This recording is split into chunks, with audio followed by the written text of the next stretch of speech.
বিয়ানীবাজার থানা পুলিশ যোগদান করায় বিয়ানীবাজার উপজেলা ও পৌর বিএনপির নেতৃবৃন্দ থানা পরিদর্শন করেন। মঙ্গলবার সাংবাদিকদের মাধ্যমে নেতৃবৃন্দ আহ্বান করেন লুটপাট হওয়া বাকি মালামালগুলো ফেরত দেওয়ার জন্য এবং ইতিমধ্যে যারা মালামাল ফেরত দিয়েছেন তাদেরকে ধন্যবাদ জ্ঞাপন করেন। বিয়ানীবাজার থানা পরিদর্শন করেন উপজেলার জামায়াতের নেতৃবৃন্দ। মঙ্গলবার পরিদর্শন করে উপজেলা জামায়াত নেতৃবৃন্দ পুলিশ কর্মকর্তাদের নির্ভয়ে স্বাধীন নিরপেক্ষভাবে কাজ করার আহ্বান জানান। নিখোঁজের প্রায় আড়াই মাস পর বিয়ানীবাজার থেকে নিখোঁজ হোসাইন আহমদকে ফিরে পেল তার পরিবার। নিখোঁজ হোসাইন মুড়িয়া ইউনিয়নের টেকইকোনা গ্রামের রজব-আলীর ছেলে। তাকে ফিরে পেয়ে খুশি পরিবার।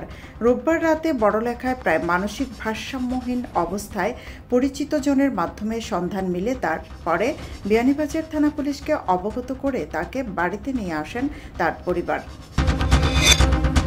লাদাখ প্রজ্ঞাপনের মাধ্যমে এক যুগে 41 পুলিশ কর্মকর্তাকে বদলি ও পদায়ন করা হয়েছে। এর মধ্যে সিলেটের 2 কর্মকর্তাও রয়েছেন। এছাড়াও সিলেটে নিয়ে আসা হয়েছে আরও 2 কর্মকর্তাকে। মঙ্গলবার রাষ্ট্রপতির আদেশক্রমে উপসচিব মোহাম্মদ মাহবুবুর রহমান শেখ স্বাক্ষরিত পৃথক প্রজ্ঞাপনে তাদের বদলি ও পদায়ন করা হয়। সিলেট মেট্রোপলিটন পুলিশের বিভিন্ন থানা থেকে লুণ্ঠিত অস্ত্রগুলির মধ্যে 77টি বিভিন্ন ধরনের অস্ত্র এবং 126 রাউন্ড গুলি উদ্ধার করা হয়েছে। এর মধ্যে সেনাবাহিনীর সহায়তায় 60টি অস্ত্র এবং পুলিশ কর্তৃক 17টি অস্ত্র উদ্ধার করা হয়েছে। উদ্ধার করা অস্ত্রগুলোর মধ্যে এসএমজি, চায়না রাইফেল, পিস্তল, শর্টগান এবং গ্যাস গান রয়েছে।